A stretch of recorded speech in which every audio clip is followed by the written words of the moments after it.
एक मासूम लड़की की शादी चार बूढ़े लोगों से क्यों कर दी गई? वह जालिम उस लड़की के साथ ऐसी दंदगी करते रहे कि जिसको देखकर हर किसी की रूह तक कांप गई।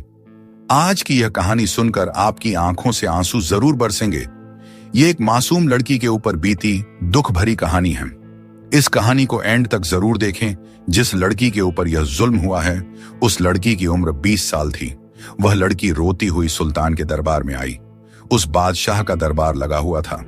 वह बादशाह सब आदियों रोने लगी। वह लड़की रोते रोते इतना रोई कि वह बेहोश हो गई। वह कुछ अपने लब से कह ही नहीं पाई। बादशाह सलामत ने जब लड़की को इस तरह रोकर बेहोश होते देखा तो बादशाह उठकर खड़ा हो गया और काफी परेशान हो गया कि इस लड़की को क्या दुख है। और महल में बैठे दरबारी भी लड़की को देखकर काफी परेशान हो गए। सुल्तान ने जल्दी से सिपाहियों को हुक्म दिया कि इस लड़की के मुंह के ऊपर पानी के चट्टे मारे जाएं और इस लड़की को फौरन होश में लाया जाए ताकि हम सुन सके कि यह लड़की कौन सी फरियाद लेकर आई है। जल्दी से वहां के हकीम को बुलाया गया। हकीमों ने लड़की की नफ्स को चेक किया और कहा कि यह लड़की बहुत कमजोर है और कमजोरी की वजह से बेहोश हो गई है। उसके थोड़ी देर बाद जब वह लड़की होश में आई तो वह लड़की दोबारा रोने लगी। बादशाह सलामत लड़की के सर के ऊपर हाथ रखकर कहने लगे कि बेटी, तुम घबराओ नहीं। तुम इस वक्त मेरे महल में खड़ी हो। बताओ तुम्हें कौन सी परेशानी है। बादशाह सलामत ने उस लड़की को एक कुर्सी पर बिठा दिया और मुलाजमत सलामत से कहने लगी कि ऐ बादशाह सलामत, मैं आपके पास अपनी दुख भरी कहानी लेकर आई हूं। वह मासूम लड़की रोते हुए कहने लगी, क्या बादशाह सलामत, मेरी जान खतरे में है? मुझे बचा लीजिए, वरना वह लोग मुझे नोच नोच कर खा जाएंगे। मैं कितने ही अरसे से अपने ऊपर होने वाला जुल्म सह रही हूं। सभी लोग खामोश होकर उस लड़की की कहानी जानना चाहते थे कि आखिर इस लड़की के साथ क्या मामला पेश आया है। बादशाह सलामत ने उस लड़की के सर के ऊपर हाथ रखा और कहा कि बेटी, अपनी कहानी तफसील से बताओ। हमें बताओ कि तुम्हारे साथ क्या मामला पेश आया है। वह लड़की अपनी दर्द भरी कहानी सुनाने लगी कि ऐ बादशाह सलामत, मेरी उम्र उस वक्त 10 साल थी जब मेरे माँ बाप इकट्ठे साथ रहते थे। मेरी माँ अक्सर रोती रहती और मुझे कहती कि तुम्हारा बाप शराबी है, मुझे गालियां देता है, मुझे मारता है, तुम्हारा बाप अच्छा नहीं है। मैं उस वक्त छोटी थी, इन बातों को समझ नहीं सकती थी। मेरे माँ बाप रोज ही लड़ाई करते थे। एक मर्तबा ऐसा हुआ, इतनी लड़ाई बढ़ गई कि मेरे बाप ने मेरी माँ को साफ लफ्जों में 3 बार तलाक दे दी और मेरी माँ को तलाक हो गई। उसके बाद मुझे मेरी माँ कहने लगी कि बेटा, अब मैं यहां नहीं रह सकती। तुम्हारे बाप ने मुझे तलाक दे दी है, आओ हम कहीं और चलते हैं। मेरी माँ मुझे लेकर वहां से चली आई। मैं अपनी माँ को रोकर कहने लगी कि ए अम्मी, मुझे आपके और अब्बा जान के साथ दोनों के साथ रहना है। मेरी अम्मी कहने लगी, मेरी प्यारी बेटी, अगर तुम्हारा अब्बा जान मुझ पर कोई जुल्म करता, मुझे मारता पीटता तो मैं बर्दाश्त कर लेती, लेकिन अब उसने मुझे तलाक दे दी है। अब मैं उसके साथ नहीं रह सकती। इसीलिए बेटी, तुम्हारा बाप अच्छा इंसान नहीं है, तुम भी मेरे साथ चलो।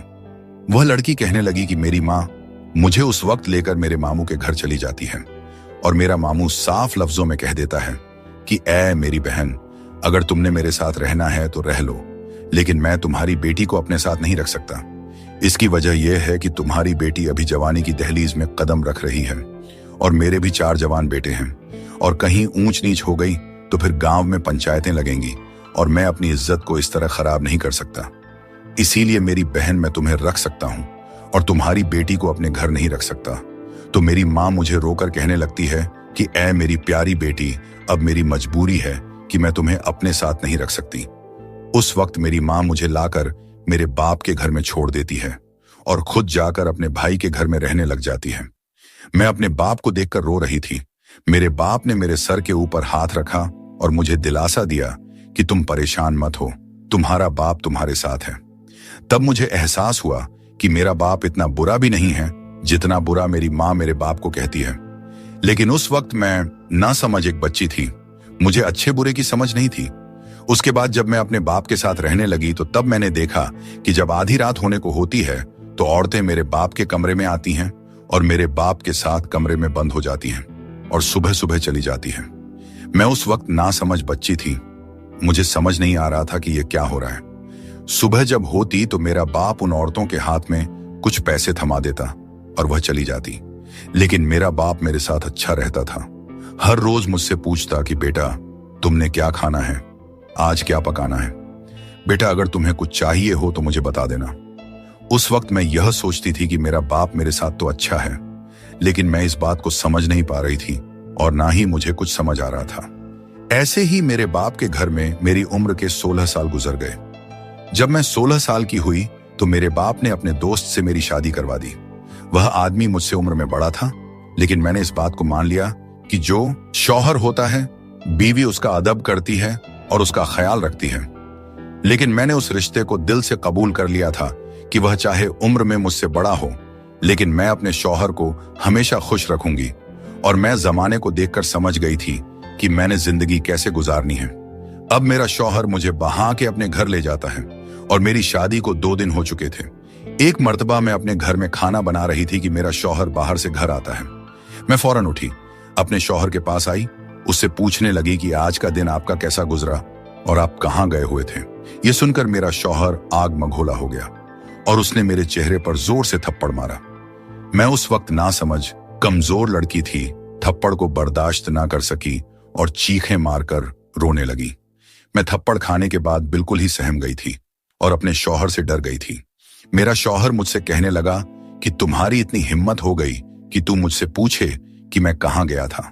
वह कहने लगा कि मुझे वह औरतें बिल्कुल पसंद नहीं हैं जो अपने शौहर की जिंदगी में दखल दें, इसीलिए मैं तुम्हें तलाक देता हूं। मेरे शौहर ने मुझे 3 बार तलाक दे दी और मुझे अपनी जिंदगी से बेदखल कर दिया और उस शख्स ने मुझे कहा कि चली जाओ अपने बाप के घर। अब मैं रो रही थी और सोच रही थी कि मेरी खता क्या थी, मेरा कसूर क्या था। क्या एक भी यह भी नहीं पूछ सकती कि आप कहाँ गए थे और आपका दिन कैसा गुजरा। मैं उस वक्त सोच रही थी ये मेरी इतनी बड़ी खता थी, लेकिन मैं उस वक्त क्या कर सकती थी। अब मेरे शौहर ने मुझे तलाक दे दी थी। मैं अपने शौहर के ऊपर हराम हो गई थी, इसीलिए मुझे मजबूर होकर अपने बाप के घर में आना पड़ा। मैं रोती बिलखती हुई अपने बाप के घर में आई और अपने बाप को आकर अपने ऊपर होने वाला जुल्म बताया कि इस तरह मेरे शौहर ने मुझे तलाक दे दी है। मेरा बाप मेरे सर के ऊपर हाथ रखकर कहने लगा कि बेटी तुम्हारा शौहर शायद अच्छा नहीं था, इसीलिए उसने तुम्हें तलाक दे दी है और उसको अल्लाह पूछेगा। यह कहकर मेरा बाप चला गया। मैं अपने बाप का यह रवैया देखकर बहुत ही परेशान हुई। मैं सोचने पर मजबूर हो गई कि मेरे बाप को इतनी भी जरूरत नहीं थी कि उस शख्स से जाकर पूछता कि हाँ भाई तूने मेरी बेटी को तलाक क्यों दी है। और मेरे बाप ने मुझे यह कहा कि तुम्हारा शौहर अच्छा नहीं था, अल्लाह उसको पूछेगा। खैर मैंने इस बात पर कोई ज्यादा ध्यान ना दिया, लेकिन मैं खामोश होकर अपने बाप के घर में ही रहने लगी। जैसे कि इस्लाम मजहब में किसी औरत का शौहर उसको तलाक दे देता है या फिर फौत हो जाता है तो वह औरत 4 महीने 10 दिन घर में बैठकर गुजारती है। इसको इद्दत कहा जाता है। जब उस लड़की की इद्दत पूरी हो जाती है, यानी 4 महीने 10 दिन हो जाते हैं, तो उस लड़की का बाप उसके लिए दूसरे शौहर का इंतजाम कर देता है। वह लड़की कहने लगी कि मैं अपने बाप के सामने हाथ जोड़ने लगी और कहने लगी, अभी मेरी तलाक को कुछ ही महीने हुए हैं, मैं अपने शौहर के पहले गम को नहीं भूली हूं, तो मैं दूसरी शादी कैसे कर लूं। लेकिन मेरे बाप ने मेरी एक भी बात नहीं सुनी और मुझे कहने लगा कि सारे शौहर एक जैसे नहीं होते, तुम इसके साथ खुश रहोगी।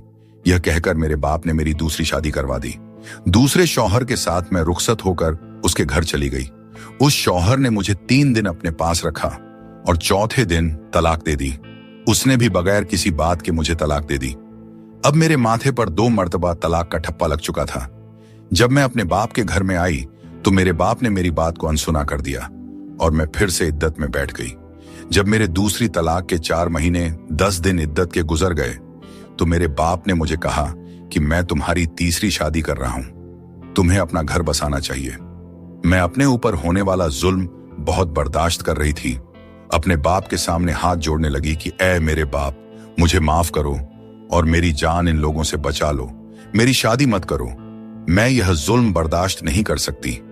आप मेरी शादी बार बार क्यों करवा देते हैं? अगर मैं आपके ऊपर बोझ हो गई हूं तो आप मुझे किसी यतीम खाने में छोड़ दें, लेकिन बाबा खुदारा मेरे ऊपर ऐसा जुल्म मत करो, ऐसा शादी वाला जुल्म मत करो कि लोग मुझे शादी करके ब्याह के अपने घर ले जाते हैं। 2 से 3 दिन मुझे नोच हैं और फिर मुझे तलाक दे देते हैं। अगर इस आदमी ने भी मेरे साथ ऐसा किया मेरे साथ 2 दिन रहा, मुझे तलाक दे दी, तो फिर मैं क्या करूंगी? मेरी जिंदगी बर्बाद मत करें।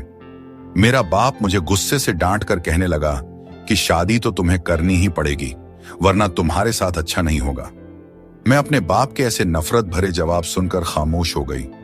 मैं और कर भी क्या सकती थी? मेरे बाप ने मुझे तीसरे आदमी के साथ ब्याह दिया और मैं शादी करके उस तीसरे शख्स के घर चली गई। लेकिन वह तीसरा आदमी तो उन दोनों आदमियों से भी बदतर था। मैं यह सोचने पर हैरान थी कि जिससे मेरी शादी हो रही थी वह पहले वाले शख्स से भी ज्यादा बदतर होता था। वह तीसरा आदमी बहुत ही जालिम था और मुझसे उम्र में भी काफी बड़ा था। छोटी छोटी बातों पर मुझे मारता, इतना मारता कि मेरे नाक और मुंह से खून बहने लग जाता। और सारा सारा दिन मैं रोती रहती कि यह सोचकर कि शायद मेरी किस्मत में ही यह सब है। मैं पैदा ही जिल्लत उठाने के लिए हुई हूं। मेरा तीसरा शौहर इतना जल्लाद था कि मेरे 2 पहले शौहर का नाम ले लेकर हर वक्त मुझे तानी देता और मुझे कहता कि तुम्हारे पहले 2 शौहर ने तुम्हें कहां कहां हाथ लगाया था। फिर कोयले लेकर मेरे जिस्म को जला डालता। मैं चीख पुकार करती, उसके सामने हाथ जोड़कर मिन्नतें करती कि मेरे ऊपर इतना जुल्म मत करो, मैं इतना जुल्म बर्दाश्त नहीं कर सकती। लेकिन मैं जितना रोती वह जालिम मुझ पर उतना ज्यादा जुल्म करता। ऐसे ही वह लड़की उस तीसरे शौहर के घर में दुख बर्दाश्त करती रही। फिर एक मर्तबा उसके तीसरे शौहर ने भी उसको 3 तलाक दे दी। अब उस मासूम लड़की के माथे पर 3 तलाकों का ठप्पा लग चुका था। वह लड़की भरे दरबार में बादशाह को अपनी कहानी सुनाते हुए बेहद रो रही थी और वहां पर बैठे उस लड़की की दुख भरी कहानी जो सुन रहे थे, उन सब लोगों की आंखों में से आंसू बह रहे थे। वह लड़की रोकर बादशाह सलामत को कहने लगी कि 3 तलाक हो चुकी थी। मुझे मेरे बाप का पता नहीं चला था। जब मैं अपने बाप के घर आकर बैठ गई, मेरा बाप मेरी चौथी शादी करवाना चाहता था। तब मेरे सामने सारी हकीकत खुल गई। मैं अपने बाप के सामने हाथ जोड़कर कहने लगी कि मुझे माफ कर दो और मेरी जान ऐसे लोगों के सामने जलील मत करवाओ। तब मेरा बाप कहने लगा कि मैंने तुम्हें इतने पैसे लगाकर जवान किया है, वह पैसे मैंने कहां से वसूल करने हैं? अगर तुम्हारी शादी नहीं करवाऊंगी तो वह पैसे मुझे कहां से मिलेंगे? जब चौथी बार मेरा बाप मेरी शादी एक बूढ़े शख्स से करवाने लगा तो उस बूढ़े शख्स ने 3 थैलियों का भरा हुआ सामान मेरे बाप के हाथ में रख दिया। उस वक्त मुझे समझ में आया कि मेरे बाप ने पहली 3 शादियों के वक्त भी मेरी इज्जत का सौदा ही किया होगा। उस वक्त मेरे ऊपर सारी हकीकत खुल गई कि मेरा बाप निकाह के नाम पर मुझे बेचकर अच्छे खास से पैसे कमा लेता है। अब मेरा बाप जब चौथे बूढ़े आदमी से मेरी शादी करता है तो उस वक्त मुझे सारी हकीकत का पता चल चुका होता है। तब मैंने दिल में ठान लिया था कि मैं आपके पास आकर आपको अपनी दर्द भरी कहानी सुनाऊं, क्योंकि पहले 3 की मर्तबा तो मुझे कुछ पता ही नहीं था कि मेरा बाप क्या कर रहा है। अब मुझे सब समझ आ चुकी थी और जब जब मेरे बाप ने मुझे चौथे बूढ़े शख्स के साथ ब्याह दिया तो वह उन तीनों से भी बदतर था। मुझ पर बहुत ज्यादा जुल्म सितम करता था। इतना जुल्म करता कि ना मैं मरती और ना मैं जीती, ना मेरे ऊपर कोई सुकून का पल गुजरता। वह हर वक्त मेरे ऊपर ऐसे ही जुल्म करता। एक मर्तबा जब मेरी बर्दाश्त मुझे जवाब दे गई तो मैं उसके सामने बोल पड़ी। जब बोल पड़ी तो उसने भी मुझे तलाक दे दी। उसने जब मुझे तलाक दे दी, मेरा हाथ पकड़ा और मुझे लाकर मेरे बाप के घर में छोड़ दिया और अब मैं दोबारा अपने बाप के घर पर हूं। मेरा बाप निकाह के नाम पर मुझे बेच देता है, मेरी इज्जत का सौदा करता है और अब मुझे समझ आ चुकी है। पहले मैं ना समझती, मुझे पता ही नहीं था कि मेरे साथ हो क्या रहा है, वरना मैं आपके पास पहले ही आ जाती। मैं अपने बाप के घर से अब छुपकर भागी हूं, अपने पैरों से चलती हुई आपके पास आई हूं। आप मेरी मदद कीजिए। वह लड़की रोकर कहने लगी कि अब तो मेरा बाप ऐसे करता है कि रोज किसी ना किसी मर्द को घर पर बुला लेता है और मेरी इज्जत का सौदा करता है। मैं लुट गई हूं, बर्बाद हो गई हूं। ऐ सुल्तान, मेरी मदद कीजिए। सुल्तान ने जब उस लड़की की यह दर्द भरी कहानी सुनी तो वह बादशाह आग में गोला हो गया और उस लड़की को कहने लगा कि बेटी तुम फिक्र मत करो, हम तुम्हारी मदद जरूर करेंगे। सुल्तान उस लड़की को कहता है कि तुम अपने घर वापस चली जाओ, यानी अपने बाप के घर वापस चली जाओ, और वजीर को भी उस लड़की के साथ भेज देता है कि तुम इस लड़की के साथ छुप के चले जाओ। इस लड़की के बाप को पता नहीं चलना चाहिए। अब वह वजीर उस लड़की के साथ वापस घर में आ जाता है और जिस कमरे में वह लड़की रहती होती है उस कमरे में वह वजीर छुपकर खड़ा हो जाता है। बादशाह सलामत ने घर के बाहर भी पहरेदार खड़े करवा दिए, लेकिन किसी को कुछ भी पता नहीं था और वजीर उस लड़की के कमरे में छुप गया। उस लड़की का बाप लड़की को आकर कहता है कि यह लो कपड़े और अच्छे से तैयार होकर बैठ जाओ। उसके कुछ देर बाद उस लड़की के कमरे में एक आदमी आता है जो लड़की के साथ जबरदस्ती करने की कोशिश करता है। इतने में ही वह वजीर बाहर आ जाता है। जब उस वजीर को वह आदमी देखता है तो चौंक जाता है, कहता है कि तुम कौन हो। वजीर अपना खंजर निकालकर उस आदमी के पांव के ऊपर मारता है, जिससे लड़की के कमरे से अचानक एक चीख सुनाई देती है, जिसे सुनकर लड़की का बाप और बाहर खड़े मुहाफिज तुरंत अंदर आ जाते हैं। अंदर का दृश्य देखकर लड़की का बाप हैरान रह जाता है, क्योंकि वहां वजीर मौजूद होता है। मुहाफिज वजीर और लड़की के बाप को पकड़ लेते हैं और लड़की को लेकर बादशाह के दरबार में पेश करते हैं। दरबार में बादशाह उन सभी से सख्ती से सवाल करता है। लड़की का बाप अपने गुनाह कबूल करता है और बताता है कि उसने अपनी ही बेटी पर जुल्म किया और उसे उन जालिम शौहर के हवाले कर दिया, जिन्होंने उसके साथ दरिंदगी की और बिना वजह उसे तलाक दे दी। बादशाह उन सभी गुनाहगारों को सख्त सजा सुनाता है। लड़की के बाप को शहर के बीचों बीच फांसी पर लटका दिया जाता है और औरतों को हुक्म दिया जाता है कि वे उस पर पत्थर बरसाएं जब तक कि उसकी मौत ना हो जाए। लड़की के शौहर को कैद खाने में डाल दिया जाता है और उन्हें खाने पीने की कोई चीज नहीं दी जाती जब तक कि वे भूख और प्यास से दम न तोड़ दें। बादशाह लड़की को तसल्ली देते हुए कहता है, बेटी अगर तुम चाहो तो इस महल में रह सकती हो। तुम्हें किसी चीज की जरूरत हो तो हमें बताना, तुम्हारी मदद की जाएगी। लेकिन लड़की यह सब सुनकर अचानक बेहोश हो जाती है। शाही हकीम आते हैं और बादशाह से कहते हैं, इस लड़की ने बहुत अत्याचार झेला है, इसके जख्म बहुत गहरे हैं और इसका जिंदा बचना किसी चमत्कार से कम नहीं। सारी कोशिशों के बावजूद वह हकीम इस लड़की की जान नहीं बचा पाता, क्योंकि उसकी रूह परवाह कर जाती है। दरबार में मौजूद तमाम लोग बेहद परेशान और गमगीन हो जाते हैं। सब सोचते हैं कि इस लड़की ने अपने दिल में कितने जख्म छुपा रखे थे और उन्हीं जख्मों के साथ वह चल बसी। इस लड़की की कहानी यहीं पर खत्म हो जाती है।